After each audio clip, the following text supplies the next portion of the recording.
I'm interested in all of history. It's all endlessly fascinating. I'm interested in the people of history. There's so many wonderful stories among wars and battles and seductions and betrayals and the choices that people make. So many things that you would be hard-pressed to make up.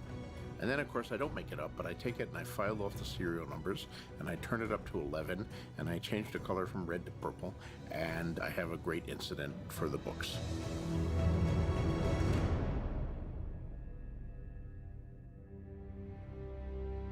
The world of Westeros, as I see it, and I think as George Martin wrote it, is a homage to England in the Wars of the Roses. So we're really looking at the period between about 1450 and 1485.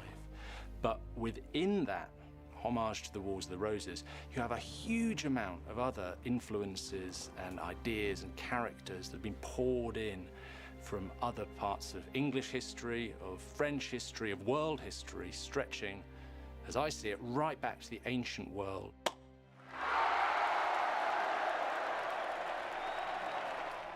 The War of the Roses was one of the original inspirations. The War of Roses was fought between the Yorks and the Lancasters, and I have the Starks and the Lannisters. The War of Roses was a contest for the English throne that lasted over several generations. There were some amazing, colorful personalities on both sides. There were constant reversals. It was not an easy war. One side won and the other side won and the first side came back. But mixed into that was family loyalties and love and sex and all this incredible stuff. You look back at the real history of the Wars of the Roses, the English king had taken the French crown, and the pressure of trying to hold on to the French crown eventually began to tell on English politics. And so from the 1450s through to the 1480s, there was a total breakdown in order in England, an eruption of wars between two dynasties, Lancaster and York, but within that, lots more factions, lots more kind of personal feuding, and really, when you step back and look at it, a period of total chaos that was ended when the Tudor dynasty took over in 1485. However, it doesn't map exactly, and I think that's what's brilliant about Game of Thrones and Westeros, is that when you try and make the comparisons, they never quite hold and they just sort of escape from your fingers. So that, as a historian, that's why I love watching it. So this is an alternative history of the Wars of the Roses, all the other best bits of history kind of chucked in and given a stir. Glad to see you're protecting the throne. Steady, old thing. How many King's asses have polished it, I wonder? The Iron Throne, or really the concept of the Iron Throne in the world of Westeros, represents ultimate power. And that's pretty much how it was in medieval England as well. We're talking about actually a marble chair. Whoever was sitting on that marble chair and wearing the crown of England wielded ultimate power in the country. I command the council to make all necessary arrangements for my coronation. I wish to be crowned within the fortnight. What you had during the Wars of the Roses was an enormous series of factional battles between different families, all trying to take that crown, take that throne, and take power for themselves. When you play the Game of Thrones, you win, or you die. There is no middle ground. I'm not sure exactly where George got the concept of what has been called the least comfortable chair in the entire kingdom. But a single power was really the definition of all medieval rulership. One person ruled. So when we get a transformation in power, when this happens anywhere in Europe, but especially in England, there's going to be everybody fighting for one side or another. No!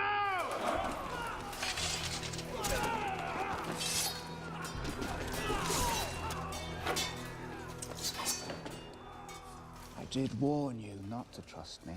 There will be sides taken, there will be blows, and there will be rebellions. Ned Stark, brave man, terrible judgment. What George has done here is write a fantastical tribute to the Wars of the Roses, but cut loose from the history. So he's playing with characters we half recognize, we three-quarters recognize in some cases, but then he's setting them off on paths of their own. The future of our family will be determined in these next few months. We could establish a dynasty that will last 1,000 years, or we could collapse into nothing, as the Targaryens did. I wouldn't want to come face to face with Tywin Lannister. He's terrifying. And he wouldn't want to come face to face with Edward I either, because this was a king who was so scary in person. He was rumoured once to have scared one of his servants to death. Sit. Eat. Edward I, for all intents and purposes, was Tywin. Or Tywin is, for all intents and purposes, Edward I. Like Tywin Lannister, he was not above doing devious, the ends justify the means kind of things. Edward I is a king who does not think much of burning an entire town if he feels that they're rebellious against it. Certainly the policies that Edward followed, Tywin would have approved of. I mean, this was a man who was known as Hammer of the Scots, the man who conquered Wales and brought it into his kingdom. They're both relentless in their pursuit of power, of authority, absolutely determined, but in a sense really frustrated by their own family and specifically by their children. I don't distrust you because you're a woman. I distrust you because you're not as smart as you think you are. And that draws on real history, because Edward I was incredibly frustrated with his son, Edward II, who was never the kind of the military leader that Edward I would be, was not a serious politician. And so that frustration with his children really maps from the history of medieval England through to the world of Westeros. For 40 years I've tried to teach you. If you haven't learned by now, you never will. As far as we know, Edward I did not actually get crossbowed while sitting on the loo, but met his death probably in bed. You're no son of mine. I am your son. I have always been your son. I think the comparison between Tyrion Lannister and Richard III is a very good one. 16th century historians describe Richard III, as this hunchbacked, evil-looking character whose physical unpleasantness directly reflected his lack of moral character. Richard III has been vilified through history, especially in Shakespeare, as being monstrously deformed, and you could characterize Richard III as, quote-unquote, a cripple. That's how a lot of people see Tyrion Lannister in the world of Westeros, but of course, as the viewer, we know that's not the whole story. He's Tyrion the Imp of House Lannister. He killed your father. He murdered the Hand of the King. Oh, did I kill him too? I love Richard III. He's one of my favorite historical characters. He wasn't a hunchback, he didn't have a twisted arm, but because he was the king who was deposed by Henry VII, so the Tudor historians tried to make him a physically twisted, deceitful, kin-slaying, child-slaying monster. And a lot of what happened to Richard III is happening to Tyrion. I wish I was the monster you think I am. Tyrion's someone who's easily cast as a villain.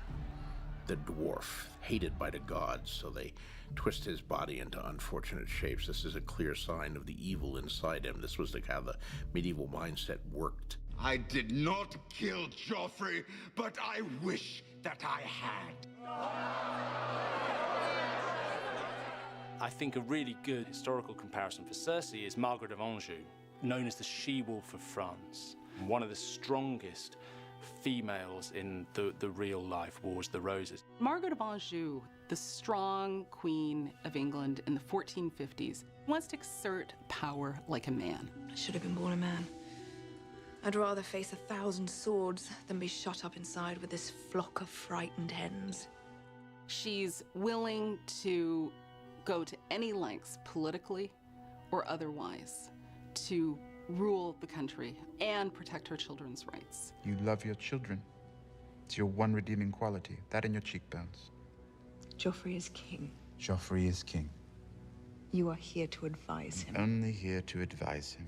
But you could also look at a load of the other women of the Wars of the Roses, really strong women whose route to power and whose driving motivation is either gaining or preserving power for their sons.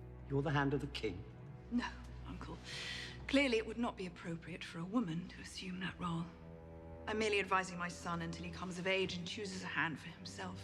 There are so many women who are leading their sons because their husbands are either captured or fleeing, or in fact are just incompetent. A good king knows when to save his strength and when to destroy his enemies. So in steps a very strong woman. Everyone who isn't us is an enemy. I think that's at the heart of Cersei. I think that really does draw on what we know of real history from the 15th century.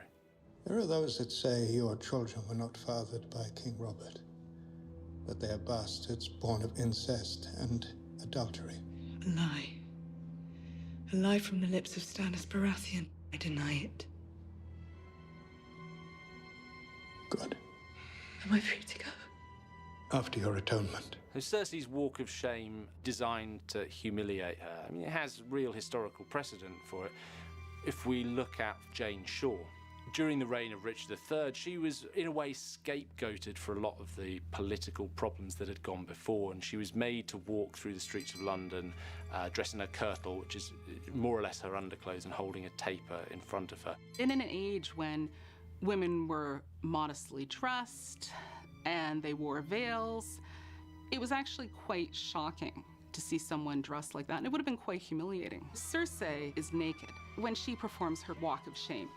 To us as viewers, it has almost the same impact as seeing Jane Shore in her kirtle would have had. It's almost an emotional translation of what it would have felt like. Really serious public shaming and public penance. There's a huge amount of ritual purpose in that, which is to strip her of any majesty or magnificence that she might have accrued in her career before that point.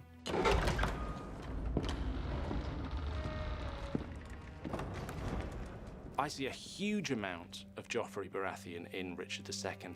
Both of them boy kings, both of them not really learned in the ways of being a king, absolutely drunk on their own majesty. Write back to Lord Frey and command him to send Robb Stark's head. I'm going to serve it to Sansa at my wedding feast. A joke? Joffrey did not mean it. Yes, I did. Richard II became king because his father died before his grandfather died. I should have spent more time with you. Shown you how to be a man. He's not been around his father. He's never been in military situations. They're coming ashore. Ushers! There are too many. He's a brat. Kneel before your king. I said, kneel! Richard II was a really spiteful, vengeful king, and you see that just bubbling up in Joffrey. If it please your grace, Lady Sansa is No. very tired. No, you'll wait here. The Purple Wedding, this dramatic death of Joffrey, which we're all sort of cheering when it happens on the screen. Historically, I think you can look at some comparisons quite early in the English Middle Ages when Eustace of Boulogne, who was the heir to the throne under King Stephen, died quite suddenly. One day at a feast, Eustace was eating lamprey pie and he choked to death. He's choking! Help the poor boy! Some people said it was poison. Other people said Eustace died of apoplexy because he was so furious with his father for signing away the throne to somebody else. There are these incidents in history where people do die mysteriously, but Eustace is the only one I know who actually died choking at a feast, so that was probably the inspiration for the mode of Joffrey's death. I've always hated the bells. They ring for horror. A dead king, a city under siege. You look well suited for battle, my lord. Well, I'm not. I think one area where Game of Thrones has really mashed up history is through its invention and its use of different types of weapons, different types of armor. You'll kiss it again when I return, and taste my uncle's blood. The Lannister armor harked back to samurai armor, which I found fascinating, because the ability to take, Japanese feudal armor and splice it onto a story that's loosely in the English Middle Ages makes it really exotic, really exciting. I don't know that you could call it historically accurate, but I don't think that's the point. Well, the show's gotten a lot of arms and armor right. I don't know who's doing the arms and armor consulting, but it's really quite brilliant. I love the swords and the fact that there are some that are a little more powerful than the others. Brienne is able to break another sword with hers because it's specially made, and higher quality steel swords would have done that. The idea of a sword that had a name, that symbolized power, very important part of medieval culture. They say the best swords have names. Any ideas? Oathkeeper. Swords were universally accepted as not just great weapons, but as inheritable items, almost like relics. My father's sword, his father before him, the Mormonts have carried it for 5 centuries. I think that these aspects of the arms and armor and of the fighting, all of that is really quite dead on. In the name of Robert of the House Baratheon, the first of his name. Don't look away. King of the Andals and the first Father man. will know if you do. I, Eddard, of the House Stark, sentence you to die. Beheading for aristocrats started really as a decent way to get rid of an aristocrat. You'd rather be beheaded, goes the theory, than be hanged. Kneel, my lord. And so it became, in the real Wars of the Roses, sort of the go-to method of dispatching your enemies. Beheadings for noble people were very common. The biggest crime is treason. So what Ned Stark does, for example, that's going to bring punishment that is fatal. So long as I am your king, treason shall never go unpunished. Sir Ilyn, bring me his head.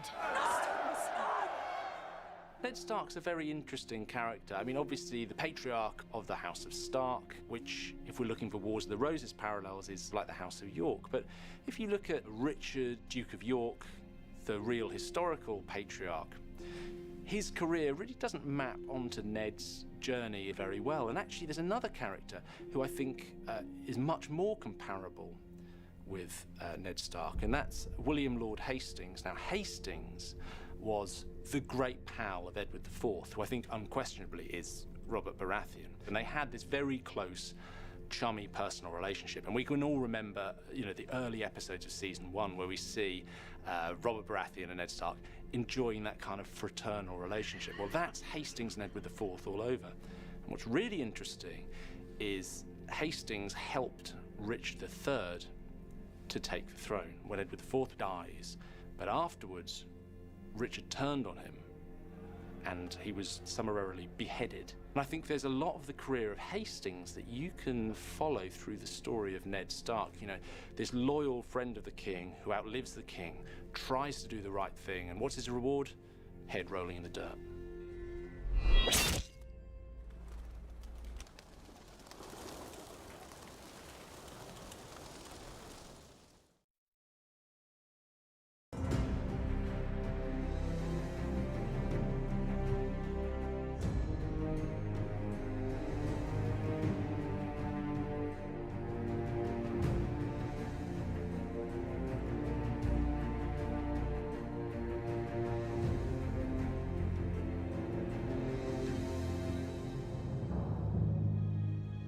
What I love about Game of Thrones, homage to the Wars of the Roses, is there are these deep, dirty, tactical struggles in which everyone's betraying everybody else, switching sides.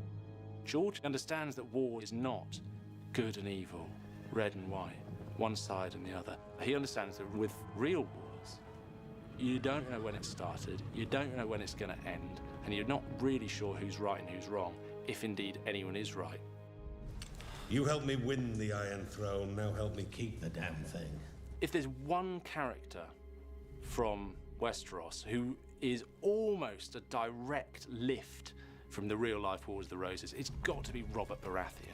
You have this king so adept at what he does that he's able to grab the crown, in Robert Baratheon's case, from the Mad King, in Edward IV's case, from a Mad King, who was Henry VI.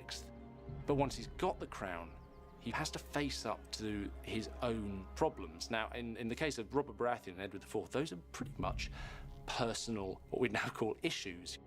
Edward was a great warrior, but once the battles were over, he couldn't keep his breeches laced up, and drink and whoring were his downfall. Robert Baratheon was known for his drinking, his luxury, excessive eating, but also his success in battle. And these are all things that Edward IV is known for as well. There sits the only king I mean to bend my knee to. The King of the North!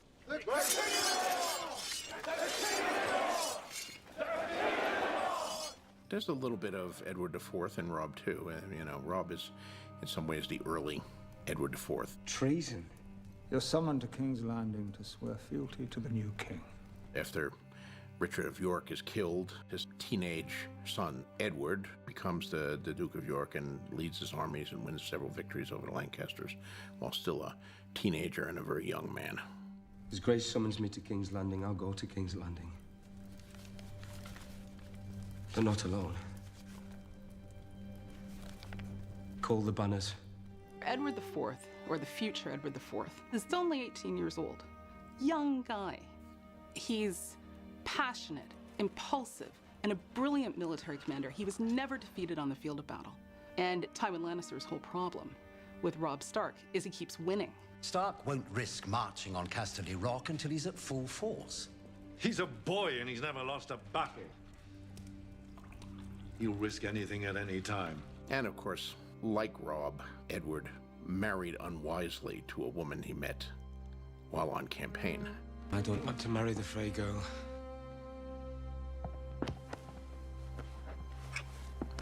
The difference between Robb Stark and Edward IV is Edward IV successfully overthrows Henry VI and becomes king, where Robb Stark gets killed at the Red Wedding.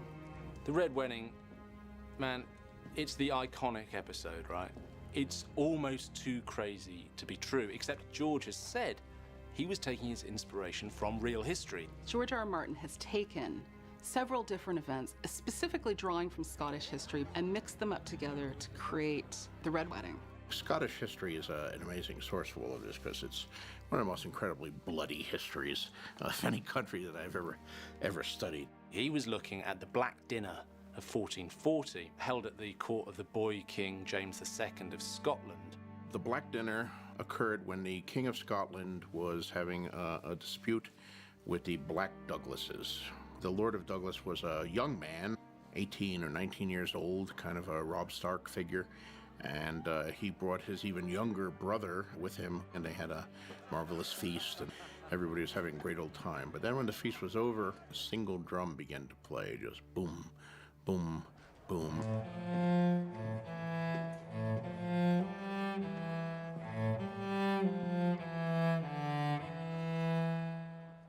Men rushed in, grabbed the Earl and his brother, dragged them outside and beheaded them.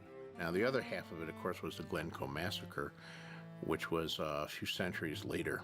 The Campbells came to the town of Glencoe, which was a MacDonald town, and they stayed overnight with the MacDonalds. But there were these laws of hospitality in Scotland that were very time-honored and obeyed, just as in Westeros. The MacDonalds fed the Campbells, and they gave them water, and they gave them shelter from the storm. And then in the middle of the night, their guests rose up from their beds and started killing every MacDonald they could get their hands on. You know, guests slaughtering their hosts. In case of the Red Wedding, I reversed that.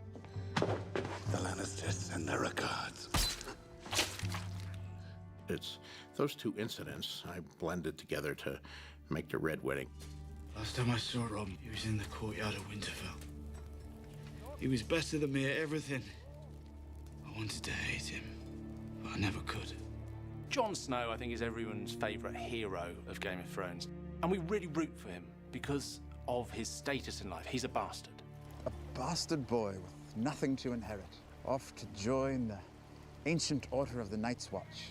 In Westeros, Jon Snow finds his way in the world by becoming a soldier, by becoming a knightly character.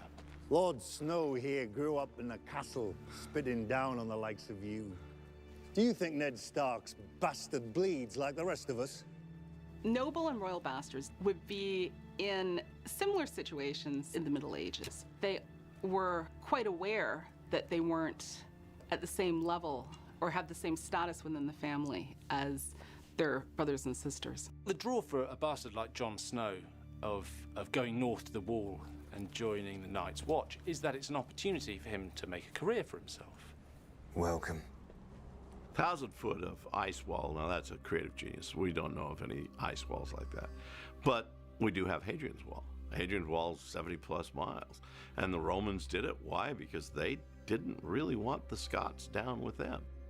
The wall was a defensive measure. It was Hadrian drawing the boundaries of the empire and saying, on this side, civilization, on that side, wilderness, madness, savagery, and we want to keep it there. I'm sure the Scots today would be very offended to be compared to wildlings, but in the Middle Ages, that was exactly how they were seen, certainly in England. When I came to Write Ice and Fire, I knew I wanted to have a wall, but of course, you know, in my philosophy of turning it up to 11, I actually turned it up to, I think, at least 37 in this case, because I made my wall 700 feet high and made of ice and magic, keeping out unimaginable evils beyond, instead of just Scotsmen. But what we have in Westeros, of course, living or patrolling the wall, is the Night's Watch. It's a place where all the brothers are equal, where your past doesn't matter, where you can get on in life and, by the power of your sword.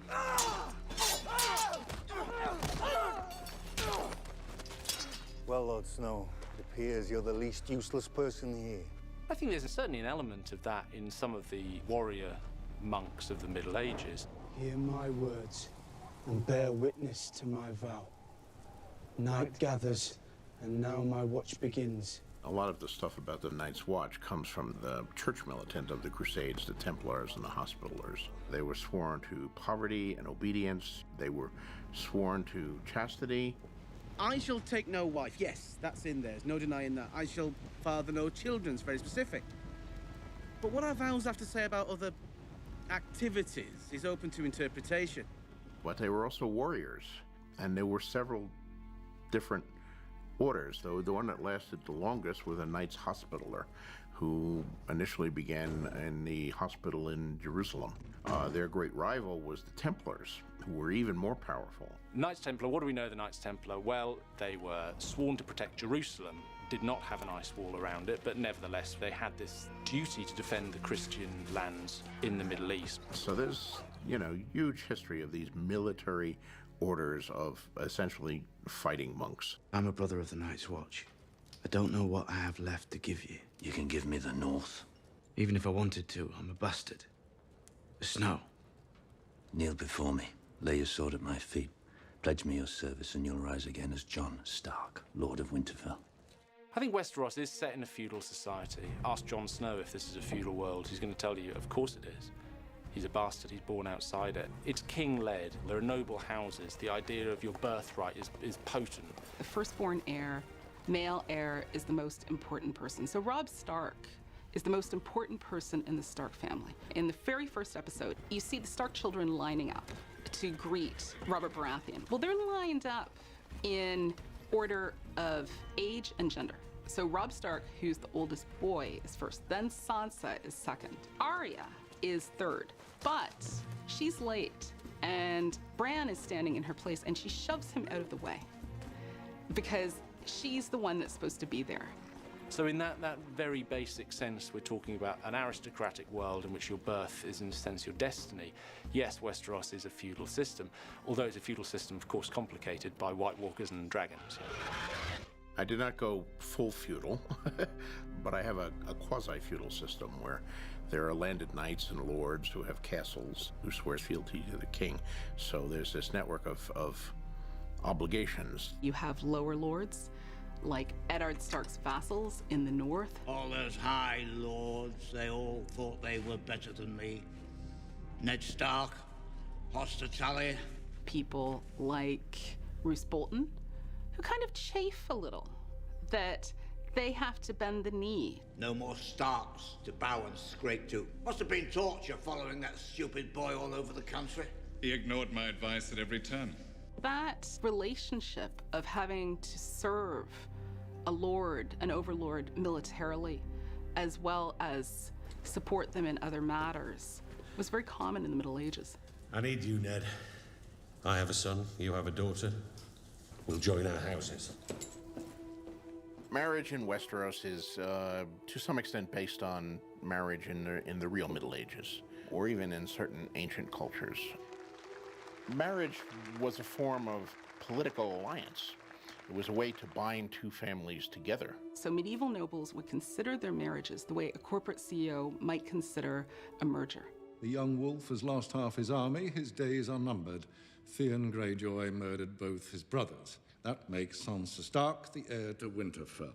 You will wed her, bed her, and put a child in her. Tyrion will do as he's bid. As will you. What do you mean? You'll marry Sir Loras. I will not. The boy is heir to High Garden. Tyrion will secure the north, you will secure the Reach. No, I won't do it. Yes, you will. Individuals are in a large part defined and often struggling against what they've been born into. I can't marry him. You can't make me. He is a traitor, a murderer. You're not marrying Roose Bolton. No, you'll be marrying his son and heir, Ramsay.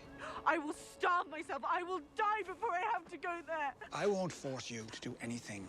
When you look at the Wars of the Roses, there's one character, Elizabeth of York, who's sort of traded a little bit in exactly the same way that Sansa Stark is. So Elizabeth of York basically became a political pawn between different families all circling the real English crown. Please let me go home. I won't do any treason, I swear. Mother says I'm still to marry you, so you'll stay here and obey.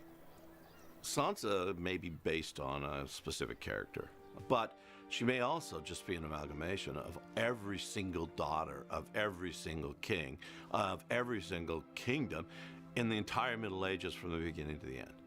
Daughters were used as bargaining chips. I know how to play a man like Drogo. I give him a queen, and he gives me an army. I don't want to be his queen. I want to go home. We go home with an army, with Khal Drogo's army. What are the historical influences on the Dothraki? Well, I think you can see a lot of the Mongols in the Dothraki, you know, in the 13th century when Genghis Khan and his successors were burning everywhere from Beijing to Baghdad. They also have a lot of the Huns in them, who were a similar nomadic horse people who came out of Asia 1,000 years earlier. The Huns, like the Dothraki, spent all their time on horseback. They slept on horseback, they made love on horseback, they negotiated diplomatic treaties on horseback. Where's he going? The ceremony is over. But he didn't say anything. Did he like her? Trust me, Your Grace. If he didn't like her, we'd know. I think he's hit the nomadic warrior perfectly. Whether it's a Mongol or a Hun or any of those guys that come off the central steps, they move as communities. Everybody is tied to the way of life. Women are every bit as wild as the men are. But I think there's also quite a bit of Native American culture that's feeding into the Dothraki. What we know of, let's say, the Comanche tribe is, you know, and it's a very well-groomed culture. There was a great pride in the warrior's appearance. We know that the Dothraki grow their hair and their braids until they're defeated in battle and then cut them off. And I think this real concern with the physical projection of the warrior spirit, there's a little bit of Native American there. But I took some elements that were purely fantasy to try to create something that was grounded in reality, but was not necessarily just a Xerox of reality. She truly is a queen today. Daenerys Targaryen, what an amazing character out there over the water, and we're just waiting for her to arrive, right, with these dragons above her. Dany is perhaps the most intriguing character to try to match up historically. Joan of Arc, of course, is one that you want to compare Dany to. Problem, of course, is she gets burned, and she doesn't come out of the flames with dragons. Dany, of course, does. If we are going to say that Westeros is a sort of mirror image of the Wars of the Roses, and there's one character that Dany looks very, very much like, except it's not a woman. It's Henry Tudor, who spent a lot of his life in exile. Henry VII, who was known as Henry Tudor before he became King of England, spent most of his life hiding in France, kind of like Viserys and Daenerys when they're hiding with Illyrio. It won't be long now. Soon you will cross the narrow sea and take back your father's throne. Henry VII was hiding abroad to avoid being captured and killed. The whore is pregnant. You're speaking of murdering a child. I want him dead. Mother and child both. Is that plain enough for you? but he came back to fulfill the prophecies, ancient Welsh prophecies, and when he marched back to England, above his armies fluttered a flag with a dragon on it. But I don't think you can just say that Dany is Henry Tudor and that's that, because I think there's a lot of classical ancient history that's been put into that character as well. So there's a little bit of Alexander the Great, who was a king who conquered huge swathes of territory and took lots of different peoples along with him. But I think there's a lot of Cleopatra in there as well. A very, very strong female character who is in some senses always struggling with the consequences and the obligations of power. I did not take up residence in this pyramid so I could watch the city below decline into chaos. We see in season 5, Dany's living in a pyramid. Well, Cleopatra came from Egypt, and I don't want to be too flip about it, but I sense a lot of Cleopatra folded in with a big dollop of Henry Tudor, with these dragons flying above her.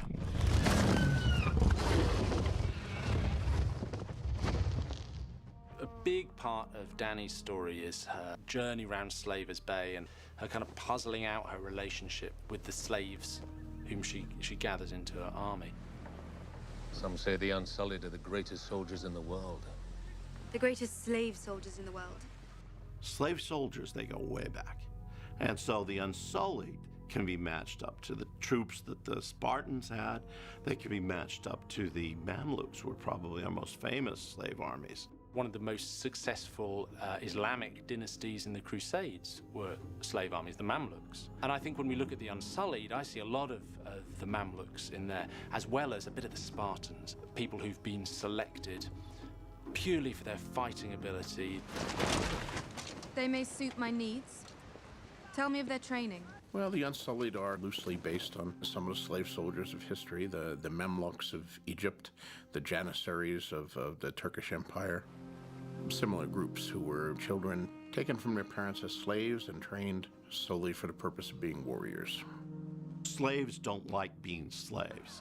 And when a person like Dany comes in and offers them freedom, almost everyone, especially the young ones, are going to want to get freedom to pursue their own interests. I don't expect the wise masters to be happy. Slavery made them rich. I ended slavery. They do not ask for the return of slavery. They ask for the reopening of the fighting pits. The fighting pits, where slaves fought slaves to the death. Having humans slaughter each other for entertainment, that's gone on for centuries. But I think, if you were going to pick a time when it had been very popular, it's ancient Rome, isn't it? It's the Colosseum. So the fighting pits that George has invented, I think, hark directly back to ancient Rome. It was actually the Etruscans who began gladiatorial games, and of course the Romans conquered the Etruscans. They picked up some of their habits, including that one. Those games, gladiatorial matches, they're pretty fierce. It's a sport, but of course it's a blood sport. If you make a mistake, you die.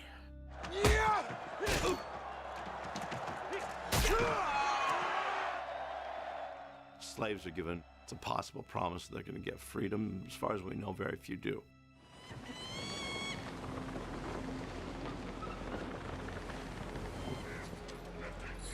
I think when you look at the cities of Slavers Bay, it's really reminiscent of what I always imagine ancient Egypt must have looked like. Very exotic, the people very different to the rest of the Mediterranean. This really huge monumental architecture that just looms over everyone who approaches it. There's so much of Cleopatra and North Africa in the ancient world, all in that little area of Slavers Bay. And it's a really great counterpoint to the rest of Westeros. I think you could look at the Wars of the Roses and try and work out where George is going. I think you could do that.